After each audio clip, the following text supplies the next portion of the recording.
नमस्कार दोस्तों, आज की गुजरात की 7 नवंबर 2025 भारत नगर पुलिस स्टेशन भावनगर। गुजरात के भावनगर शहर के भारत नगर पुलिस स्टेशन में assistant conservator of forest officer Shailesh Khambala घबराए हुए हालत में अपने इन लॉस के साथ पहुंचता है। पुलिस को वो बताता है कि उसकी वाइफ नैना और दोनों बच्चे प्रथा और भव्य कहीं मिल नहीं रहे हैं। शैलेश ने बताया कि 5 नवंबर 2025 को गुरु नानक जयंती की सुबह वो वॉक के लिए निकला था, लेकिन जब वो वापस फॉरेस्ट कॉलोनी में बने अपने क्वार्टर्स आया तो घर पूरी तरह खाली था। पहले उसे लगा कि उसकी वाइफ नैना अपनी बड़ी बेटी प्रथा और छोटे बेटे भव्य के साथ सामान लेकर वापस सूरत घर के लिए निकल गई होगी। आखिर हफ्ते भर पहले ही दिवाली वेकेशंस पर नैना और बच्चे उसके पास आए थे और 5 नवंबर को छुट्टी खत्म होते ही उनका सूरत लौटना तय था। अब इसी सोच ने शैलेश को कुछ देर के लिए तो निश्चिंत कर दिया, लेकिन जैसे ही उसने फोन चेक किया तो उसमें आया नैना का मैसेज, पर वो सहम गया। मैसेज में लिखा था, मैं सबसे दूर जा रही हूँ और भव्य को भी अपने साथ ले जा रही हूँ। इतने सालों से मैं बहुत मुश्किलों से जी रही थी, अब मुझे जीने दो। मुझे ढूंढने की कोशिश मत करना, मुझे जीने दो, मुझे जीने दो। इन मैसेजेस को पढ़ते ही उसने फौरन नैना को कॉल लगाई, लेकिन नैना का फोन स्विच ऑफ आ रहा था। क्योंकि भावनगर से सूरत की दूरी लगभग 6 घंटे की है, इसलिए पहले उसने इंतजार किया और फिर सूरत में रह रहे अपने पेरेंट्स को सारी बात बताई। पूरा दिन वेट किया, लेकिन ना तो नैना सूरत पहुंची थी और ना ही उसका फोन ऑन हुआ था। जब शैलेश को कहीं से भी कोई खोज खबर नहीं मिली तो उसने नैना के भाई यानी अपने ब्रदर इन लॉ हरीश भाई जोटाना को इस घटना के बारे में बताया।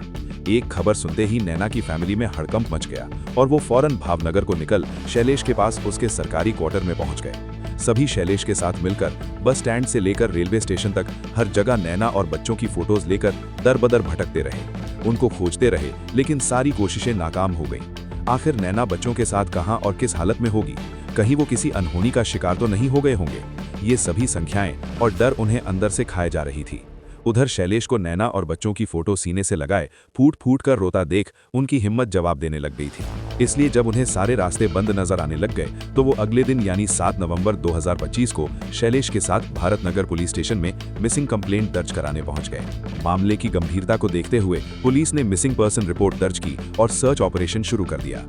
कुछ ही घंटों में फॉरेस्ट ऑफिसर की वाइफ और बच्चों के गायब होने की खबर शहर भर में फैल गई। जिस केस की शुरुआत मिसिंग कंप्लेंट से हुई थी, उसकी हकीकत इससे भी ज्यादा पेचीदा थी, क्योंकि नैना और बच्चों की खोज करते हुए पुलिस को इस केस में एक ऐसा नया किरदार हाथ लगा जिसके खुलासे ने इस केस को और भी संगीन बना दिया। इतना संगीन कि इस केस ने पूरे गुजरात स्टेट को हिला कर रख दिया। इतना कि लोग मजबूर हो गए घर से निकलकर जस्टिस के लिए कैंडल मार्च करने के लिए। टोकर turned his passion into a thriving community with Hostinger. Now it's your turn to take your idea online.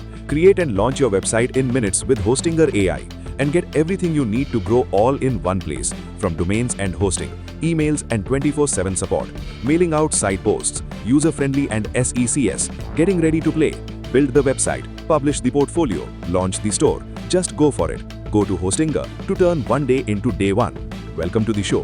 My name is Suresh and you are watching the disturbing case of Gujarat Khambala family. November 2025 forest department में as an ACFO सर्वे कर रहे 39 साल के शैलेश की शादी तकरीबन 15 साल पहले नैना बेन से हुई थी और उनके 2 बच्चे थे, 13 साल की बेटी प्रथा और 9 साल का बेटा भव्य। इन 15 सालों में शैलेश की पोस्टिंग अलग अलग जगह होती रही, इसलिए नैना बेन और उनके बच्चे हमेशा से शैलेश की जॉइंट फैमिली के साथ सूरत में ही रह रहे थे। इन ट्रांसफर्स के बीच साल 2024 में गुजरात के दाहोद सिटी में RFO की पोस्ट से प्रमोट होकर शैलेश की पोस्टिंग गुजरात के भावनगर में हो गई थी, जहां की फॉरेस्ट डिपार्टमेंट में काम इस तरह का था कि शैलेश अपनी फैमिली को टाइम देने के लिए घर नहीं जा पाता था, इसलिए छुट्टियों में उनका परिवार ही उनके पास अलोकेटेड क्वार्टर्स में रहने आ जाता था। इसी तरह इस बार भी नैना अपने बच्चों के साथ दिवाली की छुट्टी पर शैलेश के भावनगर फॉरेस्ट कॉलोनी वाले क्वार्टर्स में ठहरने आ गई थी। 7 नवंबर 2025 पुलिस ने नैना बेन के आधार कार्ड से लेकर फोटोज तक सभी इंफॉर्मेशन को कलेक्ट किया और उसे वायरलेस मैसेज के थ्रू भावनगर डिस्ट्रिक्ट के सभी पुलिस स्टेशंस में सर्कुलेट कर दिया। इसके साथ ही पुलिस की एक टीम फॉरेस्ट कॉलोनी के आसपास के इलाकों की सभी CCTV फुटेजेस को कलेक्ट करने एक टीम, नैना बेन की CDR निकालने में वहीं तीसरी टीम खंबाला फैमिली के रिलेटिव्स से पूछताछ करने लगी। इन्वेस्टिगेशन को 24 घंटे बीत चुके थे, लेकिन पुलिस के हाथ एक भी स्ट्रॉन्ग लीड नहीं लगी थी। लेकिन अगले दिन 8 नवंबर 2025 को शैलेश ने पुलिस को जानकारी दी कि उसे एक सिक्योरिटी गार्ड ने बताया है कि उसने नैना बेन और बच्चों को ऑटो रिक्शा से कहीं जाते देखा है। फाइनली शैलेश के थ्रू ही सही पुलिस के हाथ पहली स्ट्रॉन्ग लीड लग गई थी, इसलिए पुलिस ने फौरन उस सिक्योरिटी गार्ड को पूछताछ के लिए बुला लिया। लेकिन जहां पुलिस को नई लीड मिली ही थी कि उनके हाथ कई रेड फ्लैग्स भी लग गए। ना तो पुलिस को सीसीटीवी फुटेजेस में नैनाबेन और बच्चे फॉरेस्ट कॉलोनी से बाहर जाते दिखे और ना ही नैनाबेन की मोबाइल की लास्ट लोकेशन फॉरेस्ट कॉलोनी के बाहर की थी। ऊपर से उस सिक्योरिटी गार्ड ने नैनाबेन और बच्चों को ऑटो से जाते हुए देखने की बात से इनकार कर दिया था। वहीं शैलेश, जो इन दिनों लगातार पुलिस स्टेशन आ रहा था, भी काम का हवाला देकर सूरत निकल गया, ये कहते हुए कि वो उनके कांटेक्ट में रहेगा। अब इन सभी पहलुओं को देखते हुए पुलिस को शैलेश पर शक होने लग गया और इसलिए उन्होंने शैलेश की कॉल डेटा चेक करनी शुरू की, जहां उन्हें एक ऐसा नंबर मिला जिससे शैलेश के फोन से कई बार कॉल की गई थी और वो नंबर था उसी फॉरेस्ट डिपार्टमेंट में काम कर रहे शैलेश के जूनियर अमित वानिया का।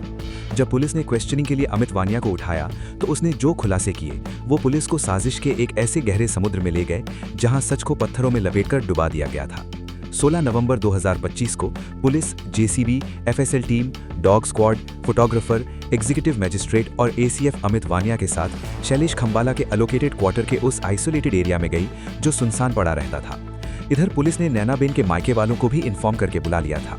इस खाली एरिया में पुलिस 2 जगह खुदाई करवाना शुरू करती है, excavation site A and excavation site B. लेकिन एक्सकवेशन साइट ए को 6 फुट से ज्यादा खोदने के बाद भी पुलिस को कुछ नहीं मिला। माथे पर शिकन के साथ पुलिस ने उस साइट को थोड़ा और खोदने को कहा और मात्र आधा फीट और गहराई पर पहुंचते ही उस गड्ढे से भीषण गंदी बदबू हवा में फैलने लगी। ये बदबू पत्थरों और साड़ी से लिपटी एक लाश से आ रही थी। बुरी तरह सड़ चुकी बॉडी को जैसे ही पुलिस ने बाहर निकाला तो जमीन की गहराइयों में दफन अपनी बेटी नैनाबेन को देख उसका परिवार बुरी तरह टूट गया। लेकिन ये सदमा कम नहीं था कि वहीं दूसरी एक्सकवेशन साइट की खुदाई पर पुलिस को वहां पत्थरों से लिपटी 2 बच्चों की लाशें मिली, जो आइडेंटिफिकेशन पर प्रथा और भव्य की थी। पुलिस ने बिना देरी किए तीनों डेड बॉडीज को पोस्टमार्टम के लिए भावनगर के सर तख्त सिंह जी जनरल हॉस्पिटल भेज दिया। साथ ही ऑफिसर टीम ने डेड बॉडीज के साथ मिले कपड़ों, पिलोज और बेडशीट को सीज करते हुए फॉरेंसिक जांच के लिए भेज दिया। सबूत इकट्ठा करने के लिए पुलिस निफिल डॉग्स की टीम को शैलेश के क्वार्टर्स ले गई। उन डॉग्स ने दीवारों से लेकर सोफा तक घर के हर कोने को स्मेल किया, लेकिन जैसे ही वो बेडरूम में पहुंचे उनका बिहेवियर अचानक एग्रेसिव हो गया और वो जोर जोर से भौंकने लगे। इसी दौरान एफएसआर टीम ने बेडरूम और आसपास के इलाकों से अलग अलग सैंपल्स कलेक्ट किए। इन इनिशियल फाइंडिंग्स के बाद पुलिस का शक पूरी तरह पक्का हो चुका था। बिना और वक्त गवाए शैलेश खंबाला को अरेस्ट कर लिया गया और उसे इंटेंसिव इंटरोगेशन के लिए ले जाया गया। उधर पोस्टमार्टम कंप्लीट होते ही नैनाबेन, उनकी बेटी प्रथा और बेटे भव्य का अंतिम संस्कार बाकी परिवार के लोगों की मौजूदगी में कर दिया गया। कल तक जो बेटी और बच्चे गुमशुदा थे, आज उन्हें देखने के लिए परिवार वालों की आंखें तरस रही थीं। आज उन्हें इस हाल में पाकर पूरे परिवार पर आसमान फट चुका था। उन्हें विश्वास ही नहीं हो रहा था कि शैलेश एक पिता और पति होकर ऐसा कदम उठा सकता है और उसकी ये भी वजह थी कि 15 साल की शादी में नैनाबेन ने आज तक शैलेश के साथ किसी भी तरह का मनमुटाव और परेशानी की शिकायत नहीं की थी। नैनाबेन के परिवार का कहना था कि ये काम अगर शैलेश का है भी तो वो अकेले 3 लोगों को मारकर उनकी लाश पत्थर से बांधकर उन्हें इतनी दूर घसीटकर इतने बड़े और गहरे गड्ढे को खोदकर उन्हें इतने कम समय में दफना नहीं सकता। इसलिए उन्होंने इसमें और कई लोगों के शामिल होने का शक पुलिस से जाहिर किया। कई सवालों के जवाब अभी भी अधूरे थे, लिहाजा पुलिस ने इसे जानने के लिए शैलेश को इंटेरोगेट करना शुरू किया। लेकिन शैलेश, जिसने पूरे झूठ का मकड़ जाल फैला रखा था और शुरू से अभी तक जो पुलिस को मिसलीड कर रहा था, वो सारे झूठ पकड़े जाने के बावजूद भी पुलिस को एक फेक कंफ्यूजन देना शुरू करता है। शैलेश ने पुलिस को बताया कि जब दिवाली की छुट्टियों पर नैनाबेन बच्चों के साथ आई थी तो दोनों के बीच रहने को लेकर झगड़ा हुआ। वो चाहता था कि नैना और बच्चे सूरत में उसके पेरेंट्स के साथ ही रहें, बट नैना जिद पर अड़ी थी कि वो उसके साथ ही भावनगर में रहना चाहती है। इस बात पर शुरू हुई लड़ाई 4 दिनों तक चलती रही और आखिरकार 5 नवंबर को गुस्से में उसने नैनाबेन की हत्या कर दी और पकड़े जाने के डर से बच्चों को भी मारकर लाशें गड्ढे में दफन कर दी और फिर उनके गायब होने का नाटक रचा। शैलेश की बातों में 50% सच्चाई थी और 50% झूठ, लेकिन वो कॉन्फिडेंट था कि हर बार की तरह वो इस बार भी पुलिस उसके इस झूठ में फंस जाएगी। लेकिन वो ये नहीं जानता था कि इस बार पुलिस उससे एक कदम आगे थी। सीडीआर से पुलिस शैलेश के जूनियर अमित तक पहुंच चुकी थी, जिसने बताया कि 2 नवंबर को ही शैलेश सर के इंस्ट्रक्शंस पर उसने 2 जगह गड्ढे खुदवाए थे। सवाल सिर्फ इतना था कि अगर हादसा 5 नवंबर को अचानक हुआ तो गड्ढे पहले से क्यों तैयार किए गए थे। यही बात जब सख्ती के साथ पुलिस ने शैलेश से पूछी और उसकी अच्छी खातिरदारी की, तब उसने अपने रचे इस काले भयानक अपराध के राज की कहानी बतानी शुरू की। 3 साल पहले, साल 2022, जूनागढ़, फॉरेस्ट डिपार्टमेंट, गुजरात। साल 2022 में शैलेश खंबाला का ट्रांसफर गुजरात के दाहोद से जूनागढ़ फॉरेस्ट डिपार्टमेंट में होता है, जहां उसकी मुलाकात उससे 10 साल छोटी फीमेल फॉरेस्ट वर्कर से होती है। समय के साथ यह फॉर्मल ऑफिस को वर्कर रिलेशनशिप, अनऑफिशियल मुलाकात, फिर कॉफी और डिनर डेट में बदलता है। ये मुलाकातें धीरे धीरे दोनों के बीच अफेयर को जन्म देती हैं। ये अफेयर इतना बढ़ जाता है कि दोनों साथ में जीने के सपने देखने लगते हैं। इनफैक्ट कुछ वक्त बाद ट्रांसफर्स के चलते अलग अलग जगह हुई पोस्टिंग्स के बाद भी दोनों लॉन्ग डिस्टेंस रिलेशनशिप को बड़े आराम से निभाते हैं। कभी शैलेश छुट्टी लेकर उससे मिलने चला जाता तो कभी वो छुट्टी लेकर शैलेश के क्वार्टर में ठहरने आ जाती। शैलेश उसके लिए इस कदर था कि वो उसे मिलने के लिए ऑफिस में लीव सैंक्शन करवाने की खातिर किसी भी हद तक गिरकर झूठ बोल सकता था। एक बार तो जब उसकी गर्लफ्रेंड की गांधीनगर में ट्रेनिंग चल रही थी तो उससे मिलने जाने के लिए उसने ऑफिस में अपने सीनियर से कहा कि उसके बेटे की डेथ हो गई है और उसे कैसे भी करके जाना होगा। लेकिन किसे पता था कि एक दिन वो इस झूठ को खुद अपने हाथों से हकीकत में बदल देगा। नवंबर 2025। शैलेश का एक्स्ट्रा मैरिटल अफेयर 3 साल से ज्यादा पुराना था। उसकी गर्लफ्रेंड उसे इतना चाहती थी कि वो उसे पाने के लिए हर हद पार करने को तैयार थी और शैलेश भी उसे अपनी जिंदगी बनाना चाहता था। सूरत में नैनाबेन और बच्चों के रहने से शैलेश अपने इस अफेयर को बिना रुकावट पूरी आजादी से चला रहा था। लेकिन जब छुट्टियों में परिवार भावनगर आता तो शैलेश और उसकी गर्लफ्रेंड के बीच दूरी बढ़ने लगती। धीरे धीरे परिवार की मौजूदगी उसे बोझ लगने लगी और जब नैनाबेन ने बच्चों के साथ हमेशा के लिए भावनगर में रहने की बात की तो शैलेश के अंदर की चिढ़ नफरत में बदल गई। 27 अक्टूबर 2025 को जब नैनाबेन बच्चों के साथ शैलेश के अलॉटेड क्वार्टर्स पहुंची तो दोनों के बीच बहस छिड़ गई। नैनाबेन ने तय कर लिया था कि वो भावनगर में शैलेश के साथ ही रहेंगी, लेकिन शैलेश किसी भी कीमत पर यह नहीं चाहता था और उसे अब अपनी फैमिली एक कांटे की तरह चुभने लगी जिसे वो हमेशा के लिए हटाना चाहता था। 6 दिन बाद 2 नवंबर 2025 को शैलेश ने अपने जूनियर एंड को-वर्कर अमित वानिया को फोन करके क्वार्टर के पास 2 बड़े गड्ढे खुदवाने को कहा, ये कहकर कि उनमें उसे वेस्ट वाटर और गार्बेज डिस्पोज करना है। गिरीश बलवानिया जेसीबी लेकर फॉरेस्ट कॉलोनी पहुंचा और क्वार्टर से लगभग 20 फुट दूर एक आइसोलेटेड जगह पर 6.5 फुट और 5.5 फुट के 2 पिट खुदवा दिए गए। तैयारी पूरी हो चुकी थी, अब सिर्फ सही दिन का इंतजार था। 5 नवंबर को गुरु नानक जयंती की वजह से स्कूल और गवर्नमेंट ऑफिसेज बंद थे। मिडवीक छुट्टी के चलते लोग देर से उठते। इसी सोच के साथ शैलेश ने यह दिन चुना। इन पूरी साजिश को अंजाम देने के दौरान वो अपनी गर्लफ्रेंड से लगातार बात करता रहा। 4 नवंबर 2025 को यानी मर्डर से एक दिन पहले उसने एक सवाल पूछा कि अगर मैं कोई बड़ा फैसला लूं तो क्या तुम मुझे एक्सेप्ट करोगी? जवाब बिना सोचे हाँ नहीं आया।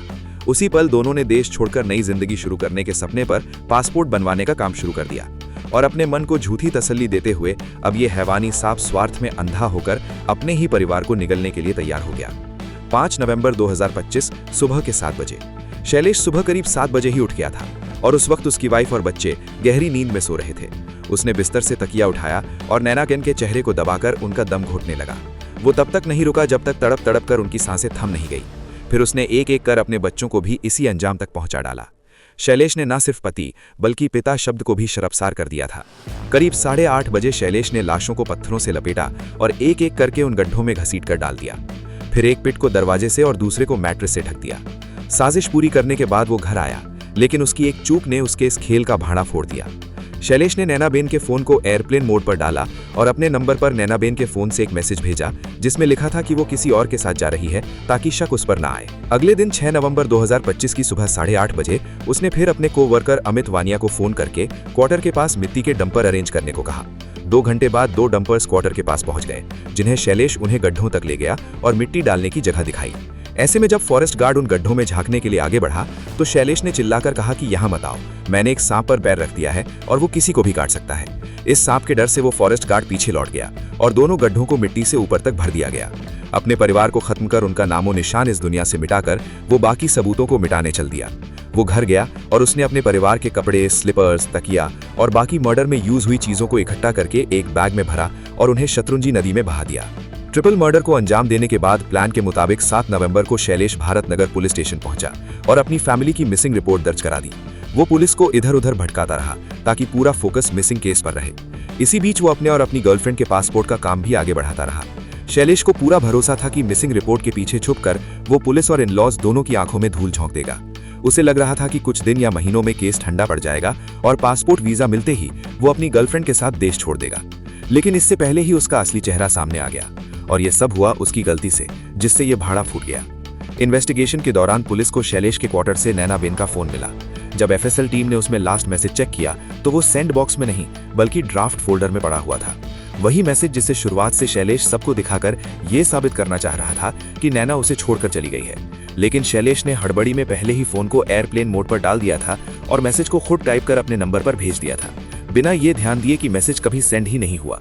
वो बस अपने फोन से क्लिक की गई उस मैसेज की फोटो को दिखाकर सबको गुमराह करता रहा।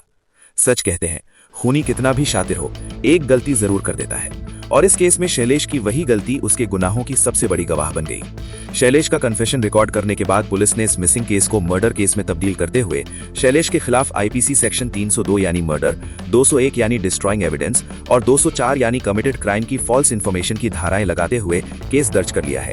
हैरानी की बात यह थी कि कन्फेशन के वक्त शैलेश के चेहरे पर ना तो कोई पछतावा था और ना ही अफसोस। शैलेश की गर्लफ्रेंड इस पूरे मर्डर प्लानिंग के वक्त लगातार उसके कांटेक्ट में बनी हुई थी, इसीलिए पुलिस ने 18 नवंबर 2025 को उसे थाने में बुलाया ताकि शैलेश के साथ उसका ट्रिपल मर्डर में कितना इन्वॉल्वमेंट है ये समझा जा सके।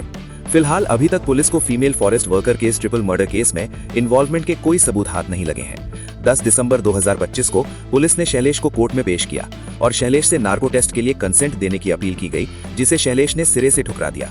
इनफैक्ट उल्टा वो ये कहते हुए कोर्ट में रोने लग गया कि पुलिस उसे लगातार टॉर्चर कर रही है और उसे डर है कि पुलिस उसे मार डालेगी।